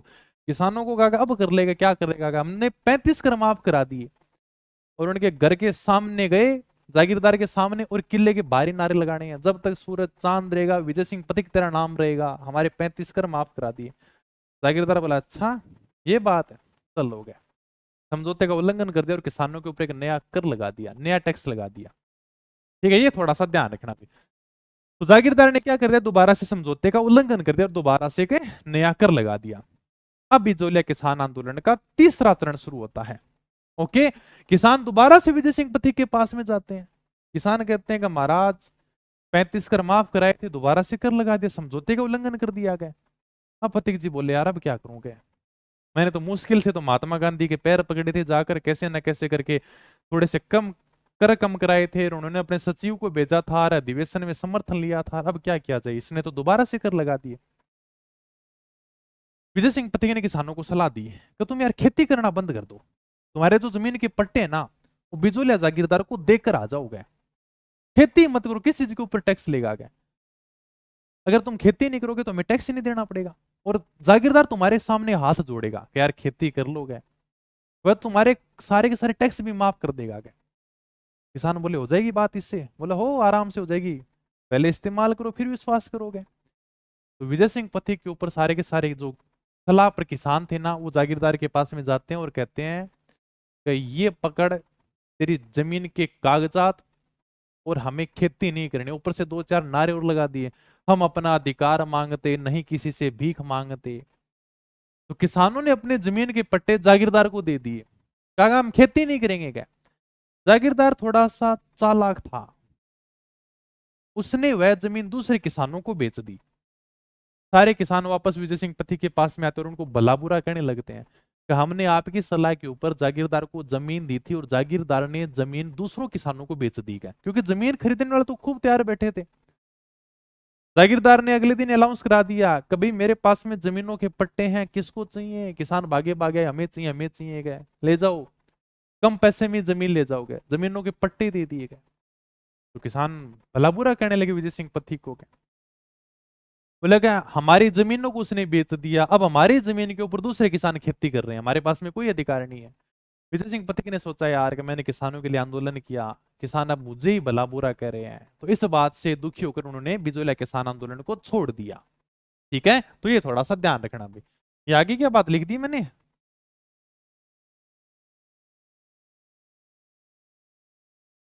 ठीक है, ओके भाई चलो। तो विजय सिंह पथिक ने छोड़ दिया। अब विजय सिंह पथिक के बाद में किसानों का नेतृत्व कौन करे। सारे के सारे बिजोलिया वाले किसान वापस महात्मा गांधी के पास में गए और कहा कि आप हमारा नेतृत्व करोगे, क्योंकि पथिक जी तो छोड़कर चले गए क्या। महात्मा गांधी बोले यार कि मेरे से बिजोलिया नहीं जाया जाता, वहां 50 डिग्री का तापमान पड़ता है, तुम कोई राजस्थान के आदमी देख लोगे। तब महात्मा गांधी ने कहा कि जमनालाल जी बजाज को लेकर चले जाओगे, ये आपका नेतृत्व कर लेंगे क्या, ये आपके राजस्थान के हैं और खुद को मेरा पांचवा पुत्र भी कहते हैं, तो आप जमनालाल जी बजाज को लेकर जाओ, आज से बिजोलिया किसान आंदोलन का नेतृत्व कौन करेंगे, जमनालाल जी बजाज करेंगे। बजाज जी बिजोली आते हैं, बजाज जी सेठ आदमी थे, आप फोटो में देख ही सकते हो। 10 दिन बिजोलिया घूमे, अरे भाई साहब भयंकर गर्मी, बोले यार मेरे से तो नेतृत्व नहीं होगा क्या, आपका नेतृत्व कौन करेगा, माणिकलाल वर्मा करेगा आगे। ठीक है, मुझे तो कुछ काम है, मुझे वापस महात्मा गांधी के पास में जाना है। इस तरह जमनालाल जी बजाज के बाद में किसानों का नेतृत्व किसने किया था, माणिकलाल वर्मा ने किया था। अब कई दिन हो गए आंदोलन चलते हुए, तो मेवाड़ के प्रधानमंत्री बनते 1941 में सर टी विजय राघवाचार्य, और ये मेवाड़ के राजस्व मंत्री मोहन सिंह मेहता को बिजोलिया भेजते हैं कि यार अब देखो वापस से जो नेतृत्व है वो स्थानीय लोगों के पास में आ चुका है, माणिकलाल वर्मा के पास में आ गया, और अब इस किसान आंदोलन को समाप्त करना है। ठीक है, तो राजस्व मंत्री मोहन सिंह मेहता है वो बिजोली आते हैं, ये बता ही दिया मैंने। तो मेवाड़ के प्रधानमंत्री टी विजय राघवाचार्य के आदेश से राजस्व मंत्री थे मोहन सिंह मेहता बिजोलिया गए, और किसानों और माणिकलाल वर्मा से बात करके इन्होंने बाद में समझौता कराया कि बताओ अभी तुम्हारी क्या क्या समस्या है।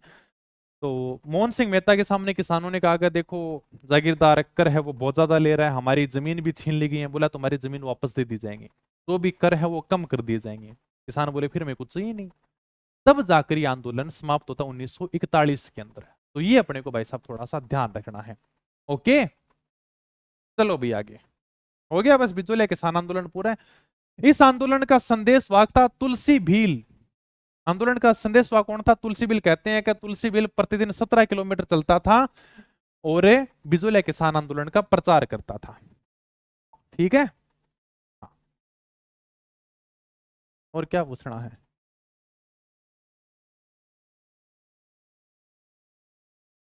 हाँ, मेवाड़ की पावन धरा से परिणाम आ जाएगी रे भाई रे, इतने कॉपी पेस्ट मत क्या करो तुम कमेंट में।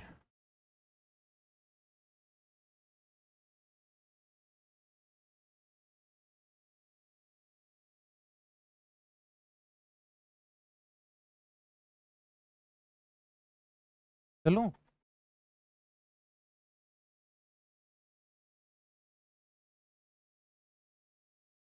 चलो भाई, हाँ लगा देंगे 20-20 भाई, लगा देंगे, टाइम मिलेगा तो पक्का लगाएंगे। ठीक है, चलो आगे। ठीक है, बिजली किसान आंदोलन पूरा हो गया। अब ये थोड़ी सी बातें हैं। सबसे लंबा चलने वाला किसान आंदोलन 44 साल तक चला था। 1897 में शुरू होता है, 1941 में जाकर समाप्त होता है। मेवाड़ के राजस्व मंत्री मोहन सिंह जी मेहता आते हैं। ये बिजोलिया के किसानों के साथ में वार्तालाप करते हैं। बिजोलिया के किसानों की जमीन वापस दी जाती है, उनके कर है वो कम कर दिए जाते हैं। तब किसान खुश होते हैं और कहते हैं कि आज से हम क्या कर रहे हैं, आंदोलन को समाप्त कर रहे हैं। तो 1941 में जाकर ये आंदोलन समाप्त होता है। 1897 के अंदर गिरधारीपुरा गांव से शुरू हुआ किसान आंदोलन 1941 में जाकर समाप्त हुआ। 44 साल तक चला था। राजस्थान का पहला संगठित व अहिंसात्मक किसान आंदोलन था। संगठित मतलब सभी किसानों ने संगठन के रूप में काम किया, और अहिंसात्मक किसान आंदोलन था मतलब इसके अंदर किसी भी किसान की मृत्यु नहीं हुई, ना ही राजा के द्वारा, ना ही सामंत के द्वारा, ना ही अंग्रेजों के द्वारा इसमें कोई गोली चलाई गई, और ना ही किसान की कोई हत्या हुई, कोई मृत्यु हुई। अहिंसात्मक किसान आंदोलन था मतलब इसमें बिल्कुल भी हिंसा नहीं हुई। मुंशी प्रेमचंद का एक उपन्यास है रंगभूमि, आप देख लो भाई। मुंशी प्रेमचंद का उपन्यास है रंगभूमि। रंगभूमि में बार बार एक किसान आंदोलन की चर्चा की गई है, और वो जो किसान आंदोलन था वो बिजोलिया किसान आंदोलन था। तो मुंशी प्रेमचंद का उपन्यास रंगभूमि है, इसके अंदर इसी बिजोलिया किसान आंदोलन की चर्चा की गई है। हाँ, चलूं आगे। ओके सर, बस हो गया कंप्लीट, इतना ही था। अब थोड़ा सा देख लेते हैं, बिजोलिया किसान आंदोलन के जो जनक हैं वो अपन साधु सीताराम दास को कहते हैं, और राजस्थान में किसान आंदोलन के जनक हैं वो किसे कहते हैं, विजय सिंह पथिक को कहते हैं। मान लो तुम्हें सिंपल सा क्वेश्चन पूछ ले कि बिजोलिया किसान आंदोलन के जनक कौन है, और ऑप्शन में साधु सीताराम दास नहीं मिले, ऑप्शन में तुम्हें विजय सिंह पथिक मिल जाए, तो विजय सिंह पथिक के ऊपर राइट क्लिक करके आना है, ध्यान रखना भी। ओके, तो तुम्हें दो ऑप्शन में से एक ऑप्शन देखने को मिलेगा। तो बिजोलिया किसान आंदोलन की जो शुरुआत की थी वो की थी साधु सीताराम दास ने, और पूरे राजस्थान में जो किसान आंदोलन के जनक माने जाते हैं वो जनक विजय सिंह पथिक को माने जाते हैं। तो अपन दूसरा किसान आंदोलन और पढ़ लेते हैं जिसका नाम है बेंगो किसान आंदोलन। बेंगो किसान आंदोलन 1921 से लेकर 1925 ईस्वी तक चला था। बेंगू मेवाड़ का ठिकाना था, जो वर्तमान में कहां पर है, चित्तौड़गढ़ में। पहले लाइन मैंने ये लिख रखी है, बेंगू मेवाड़ का ठिकाना था जो वर्तमान में कहां पर है, वर्तमान में चित्तौड़गढ़ में। मैंने शुरुआत में बताया था कि मेवाड़ में 16 ठिकाने थे। जिस प्रकार से बिजोल या मेवाड़ में ए श्रेणी का ठिकाना हुआ करता था, उसी प्रकार से बेंगू भी मेवाड़ में ए श्रेणी का ठिकाना हुआ करता था। और बेंगू और बिजोलिया एकदम पास पास में है। बिजोलिया के अंदर भी दाकड़ जाति के किसान रहते थे, और बेंगू के अंदर भी दाकड़ जाति के किसान रहते थे। बेंगू वाले किसान बोले यार कि देखो, बिजोलिया के जो किसान है ना वो हमारे ही भाई हैं क्या, जब इन्होंने आंदोलन शुरू कर रखा है तो हमें भी उनका साथ देना चाहिए, हमें भी आंदोलन शुरू करना चाहिए। ठीक है, ओके सर। हाँ, 1921 के आसपास बिजोलिया का किसान आंदोलन अपनी चरम सीमा के ऊपर था। हमने पढ़ा था 1921 के लगभग, यानी कि वो कांग्रेस के अधिवेशन में जा रहे थे, सरकार दो दो जांच आयोग भेज रही थी, अंग्रेज लोग बिजोलिया किसान आंदोलन के ऊपर निगरानी रख रहे थे। तो 1921 के अंदर बिजोलिया किसान आंदोलन अपनी चरम सीमा के ऊपर था, और पूरे भारत में इसकी चर्चा थी, अखबारों में डेली खबर आ रही थी। तो बेंगू वालों ने कहा कि यार हमें भी किसान आंदोलन शुरू करना चाहिए। तो बेंगू के किसानों ने 1921 में क्या कर दिया, आंदोलन शुरू कर दिया। इन्होंने भीलवाड़ा के मेनाल में बेरू कुंड से आंदोलन को शुरू किया। अब आंदोलन तो शुरू कर दिया, लेकिन इसका नेतृत्व कौन करे भाई, भाई का कोई ना कोई नेतृत्व करता तो होना चाहिए। बिजोलिया किसान आंदोलन का नेतृत्व कर रहा था विजय सिंह पथिक। तो बेंगू वाले किसान विजय सिंह पथिक के पास में जाते हैं और कहते हैं कि आप भी हम बेंगू के किसानों का नेतृत्व करोगे। सारे के सारे किसके पास में जाते हैं, विजय सिंह पथिक के पास में जाते हैं। बिजोलिया आंदोलन से प्रेरणा लेकर यह आंदोलन शुरू किया गया था। इसकी शुरुआत होती है 1921 में मेनाल भीलवाड़ा के बेरू कुंड से इसकी शुरुआत होती है। वहां पर किसानों ने मीटिंग की थी और बोला कि हम भी क्या करते हैं, बेंगू जागीरदार के खिलाफ आंदोलन करते हैं। ओके भी, सारे के सारे विजय सिंह पथिक के पास में गए, बोला कि आप भी हमारा नेतृत्व करो, आप बिजोलिया का नेतृत्व कर रहे हो, बिजोलिया बेंगू पास पास में ही है, तो हमारा भी नेतृत्व कर दोगे।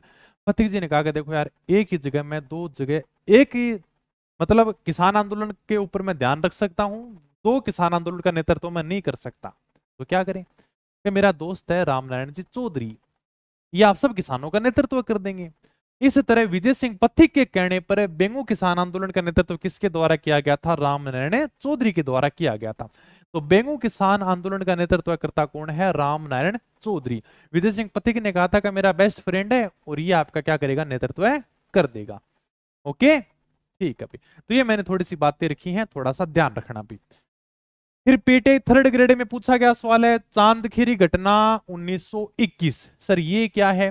देखो, बेंगू ठिकाने के कर्मचारियों ने चांदखेड़ी स्थान के ऊपर सभा कर रहे किसानों के साथ में बुरा व्यवहार किया था। भाई किसान क्या कर रहे थे? खुद की सभा कर रहे थे, खुद की मीटिंग कर रहे थे कि हमें किस प्रकार से जागीरदार के साथ में विद्रोह करना है, किस प्रकार से हमें किसान आंदोलन को आगे लेकर जाना है। ये सारी की सारी सभा चांदखेड़ी नामक स्थान के ऊपर हो रही थी। तो बेंगू ठिकाने के कर्मचारी आते हैं और उनके साथ में बुरा व्यवहार करते हैं कि कराएं कि तुम्हारी मीटिंग है कि नहीं। एग्जाम में सिंपल सा क्वेश्चन पूछ लिया था, चांदखेड़ी स्थान किस किसान आंदोलन से संबंधित है? पीटे थर्ड ग्रेड में आया हुआ सवाल है। ओके, तो थोड़ा सा ध्यान रखना, ये जो चांदखेड़ी स्थान है ये बेंगू किसान आंदोलन से संबंधित है। इसमें बेंगू ठिकाने के कर्मचारी थे, उन्होंने सभा करे किसानों के साथ में क्या किया था? बुरा व्यवहार किया था। ओके भाई। बिजोलिया और बेंगू किसानों को एक मतलब मजबूत बनाने के लिए, इनको एकत्रित करने के लिए 25 फरवरी 1922 को पूर्वी मेवाड़ परिषद की स्थापना की गई थी। ये भी थोड़ा सा ध्यान रखना भी।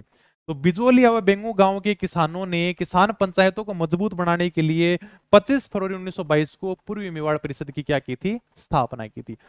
पूर्वी मेवाड़ परिषद की स्थापना की, जिससे बिजोलिया और बेंगू गांव के किसान आपस में किसान पंचायत के द्वारा मजबूत बनेंगे, आपस में उनकी एकता बनी रहेगी। ओके सर, चलो सर आगे। ट्रेंच कमीशन सर ये क्या है? देखो, मेवाड़ सरकार ने अपने बंदोबस्त अधिकारी ट्रेंच को बेंगू भेजा, आप जाओ और बेंगू के किसानों के साथ में बातचीत करो। बंदोबस्त अधिकारी वो होता था जो जमीन से संबंधित मामले देखता था। तो मेवाड़ का बंदोबस्त अधिकारी कौन था? ट्रेंच था। मेवाड़ का जो बंदोबस्त अधिकारी था उसका नाम था ट्रेंच, ये जमीन से संबंधित मामले देखता था। बेंगू के किसानों से मिलने के लिए ट्रेंच बेंगू में आता है। किसानों ने कहा कि यार हम ट्रेंच के साथ में कोई बातचीत नहीं करेंगे, हम तो अपने जागीरदार अनूप सिंह के साथ में बातचीत करेंगे। क्या बेंगू का जागीरदार था जिसका नाम था अनूप सिंह चुंडावत, बोले कि हम तो जागीरदार के साथ में बातचीत करेंगे, हमें मेवाड़ के बंदोबस्त अधिकारी से कोई बातचीत नहीं करेंगे, हमारा उसके साथ में कोई लेना देना नहीं है। तो बेंगू के किसानों ने ट्रेंच आयोग का क्या कर दिया? बहिष्कार कर दिया। ये अपने को थोड़ा सा ध्यान रखना है। ट्रेंच कमीशन क्या है? बेंगू किसानों की शिकायतों की जांच हेतु मेवाड़ सरकार ने बंदोबस्त अधिकारी ट्रेंच के दस्ता में ट्रेंच आयोग का गठन किया, लेकिन किसानों ने इसका क्या कर दिया? बहिष्कार कर दिया। किसान बोले कि हमें तो बेंगू के जागीरदार से ही बात करनी है, आपके साथ में कोई बात है नहीं करनी है। अब होता है गोविंदपुरा हत्याकांड 13 जुलाई 1923 को। किसानों ने मेवाड़ के बंदोबस्त अधिकारी ट्रेंच के साथ में बातचीत नहीं की, तो यार ट्रेंच को बड़ा गुस्सा आया। 13 जुलाई 1923 की बात है। बेंगू के किसान गोविंदपुरा गांव है भीलवाड़ा में, वहां पर सारे के सारे इकट्ठे हो रखे थे, सारे के सारे सभा कर रहे थे, खुद का सम्मेलन कर रहे थे। इस सम्मेलन में ट्रेंच ने क्या करी? ट्रेंच में गोलियां चला दी भाई। ट्रेंच ने गोलियां चलाई तो दो किसान शहीद हो जाते, जिनका नाम था रूपाजी और कृपाजी धाकड़। ठीक है, तो बेंगू में जो कॉलेज है ना उसका नाम ये है शहीद रूपाजी धाकड़ कृपाजी धाकड़ महाविद्यालय बेंगू। तो इनके नाम पर ही क्या है? कॉलेज बना हुआ है। तो ये अपने को ध्यान रखना। गोविंदपुरा हत्याकांड किस किसान आंदोलन से संबंधित है? बेंगू किसान आंदोलन से संबंधित है। 13 जुलाई 1923 की बात थी। किसान गोविंदपुरा गांव भीलवाड़ा में यहाँ पर सारे के सारे इकट्ठे हो रखे थे, खुद का सम्मेलन कर रहे थे। ट्रेंच ने गोलियां चलाई, दो किसान है रूपाजी धाकड़ और कृपाजी धाकड़े, ये बेचारे शहीद हो जाते हैं। ये आपके रे रूपाजी और कृपाजी धाकड़ की फोटो, इनके नाम पर बेंगू में कॉलेज भी बना हुआ है। ओके, ठीक है, और बताओ, चलो आगे। ठीक है, अब मैं बात कर लेता हूं थोड़ी सी सर, ये बोलेस्विक समझौता क्या है? देखो, बोलेस्विक एक पार्टी है रूस में जिसकी क्रांतिकारी विचारधारा है और जिसका लक्ष्य होता है कि पूंजीवादी सरकार को उखाड़ फेंकना। तो सरकार चल रही है उसको उखाड़ फेंकना। इस पार्टी ने 1917 में रूस सरकार के ऊपर क्या कर लिया था? नियंत्रण कर लिया था और सारा का प्रशासन है वो खुद के हाथ में ले लिया था। मतलब इस पार्टी ने सारी की सारी बातें सरकार से मनवा ली थी। इसी प्रकार का समझौता बेंगू में होता है। जहां पर किसानों की सारी बातें बेंगू के ठाकुर द्वारा मान ली गई थी और इसका नाम रखा गया था बोलेस्विक समझौता। ये थोड़ा सा देख लेते हैं और इसी के साथ में आपका बेंगू किसान आंदोलन भी कंप्लीट हो जाता है। बेंगू के ठाकुर थे जिनका नाम था अनूप सिंह जी चुंडावत। ये बेंगू के ठाकुर थे, बेंगू के जागीरदार थे। तो अनूप सिंह चुंडावत ने राजस्थान सेवा संघ के साथ में मिलकर समझौता किया और किसानों की सारी बातें मान ली। राजस्थान सेवा संघ की हम आगे बात करेंगे। इसकी स्थापना 1919 में विजय सिंह पथिक, रामनारायण चौधरी, हरिभाई किंकर ने मिलकर की थी। तो ये सारे के सारे व्यक्ति आते हैं और अनूप सिंह चुंडावत के ऊपर दबाव बनाते हैं कि आप किसानों की भी बात मान लोगे। तो बेंगो के ठाकुर ने सारी की सारी बातें मान ली कि ठीक है, लगभग आपके जो भी 25 प्रकार के 53 प्रकार के कर हैं मैं सारे के सारे आपके माफ करता हूं। तो बेंगू के जागीरदार अनूप सिंह ने किसानों के सारे कर माफ कर दिए भाई। ये बात पता चली मेवाड़ सरकार को कि बेंगू के जागीरदार ने तो किसानों के कर ही माफ कर दिए। मेवाड़ सरकार ने कहा कि ये समझौता हम लागू नहीं करते हैं। बेंगू जागीरदार को कोई अधिकार नहीं है कि वह मेवाड़ सरकार से बिना पूछे किसानों के इस प्रकार से करों को माफ कर दे। तो मेवाड़ सरकार ने कहा कि बेंगू जागीरदार ने जो भी समझौता किया इसे हम क्या करते हैं, अमान्य करते हैं, हम इसे लागू नहीं करते। ये तो वही बात होगी भाई, एक गांव में एक महिला अपने पड़ोस के घर से छाछ लेने गई। तो घर में बिंदनी ने कह दिया, कहा हमारे छाछ तो बिलो ही नहीं है क्या। तो महिला वापस बर्तन लेकर जाने लगी। उस बिंदनी की सास ने उस महिला से कहा कि रुक, मैं छाछ ला कर देती हूँ। सासू बर्तन लेकर रसोई में अंदर जाती है और बाहर आकर कहती है कि हमारे आज तो छाछ बिलो ही नहीं है क्या। वह महिला बोली कि ये बात तो आपकी बिंदनी ने बता दी थी कि आज हमारे छाछ ही नहीं बिलोई है। तो मना तो बिंदनी ने कर दिया था। तब सास बोली कि बींदनी कौन होती है मना करने वाली, मना तो मैं करूंगी, मैंने बींदनी को मना करने का अधिकार ही नहीं दिया है क्या। तो उसी तरह की बात बेंगू के जागीरदार और मेवाड़ सरकार के बीच में हो गई। बेंगू के जागीरदार अनूप सिंह को उदयपुर में नजरबंद कर लिया गया। मतलब अनूप सिंह को मेवाड़ सरकार की निगरानी में उदयपुर बुला लिया गया। 1923 में विजय सिंह पथिक भागे भागे बेंगू पहुंचते हैं।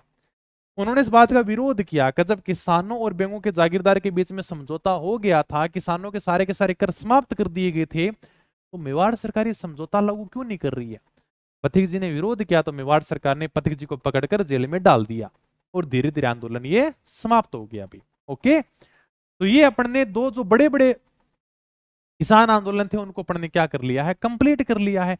और अब एक क्लास में आपके किसान आंदोलन कंप्लीट हो जाएंगे जिसको अपन अगली क्लास में पूरा कर लेंगे।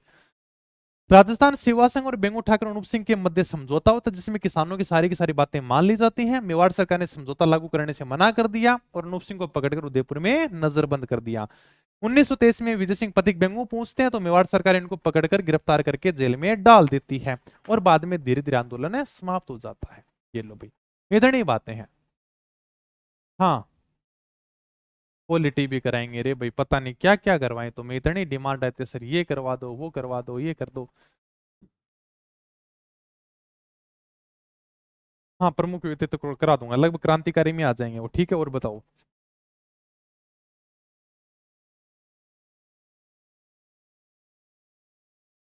हाँ दुर्गेश, और बता।